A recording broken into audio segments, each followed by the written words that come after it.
नमस्कार। आता मालिनी ही नंदिनीला सांगते, हे बघ, नवीन सून घरात आली ना की देशमुखांच्या घरामध्ये पहिले तिने देवाजवळ दिवा लावण्याची पद्धत आहे। मी तुला सांगते, तू जाऊन काव्याला सांगशील का ग? काव्याला घेऊन येशील का दिवा लावण्यासाठी? तेव्हा नंदिनी म्हणते हो। मग नंदिनी काव्याजवळ जाते आणि तिथे त्या दोघी बोलत असतात। तेव्हा वसू तिथे येते आणि म्हणते, वा, गप्पा रंगल्यात वाटतं जावाजावांच्या। अगं, आता तुम्हाला गप्पाच मारायच्या आहे, दुसरं काय काम आहे? चला, तुमची सासू बोलवते तुम्हाला देवघरात।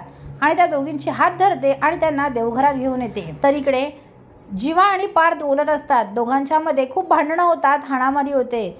तेव्हा तिथे विक्रम येतो आणि विक्रम म्हणतो, अरे चला, तुम्हाला आई देवघरात बोलवते। आणि ते दोघंसुद्धा देवघरात येतात।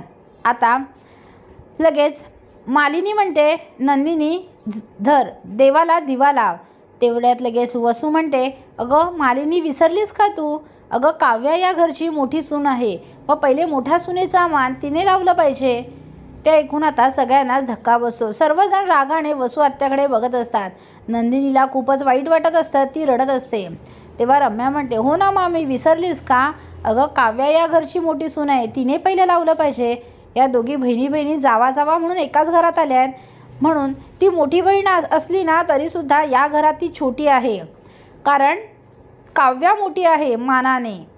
ते ऐकून आता सगळ्यांनाच वाईट वाटतं आणि त्या दोघींचा राग येत असतो, कारण त्या दोघी एकही संधी टोमणे मारण्याची सोडत नसतात।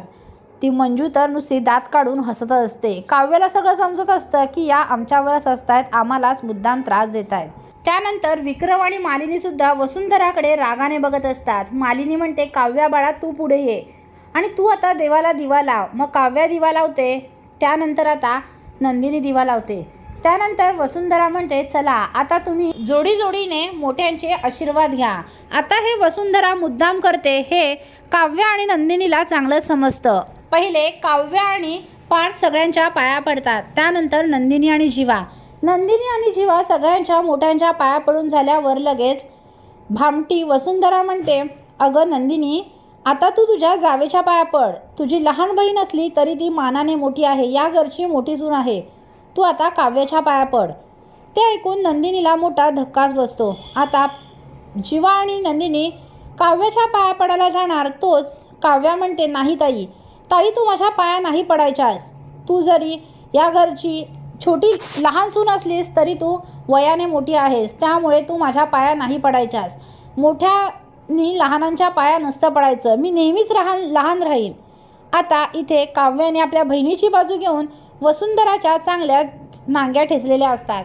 आता वसुंधराला खूपच राग येतो। पुढील अपडेट पाहण्यासाठी व्हिडिओला लाईक आणि चॅनलला सबस्क्राईब करायला विसरू नका। थँक्यू।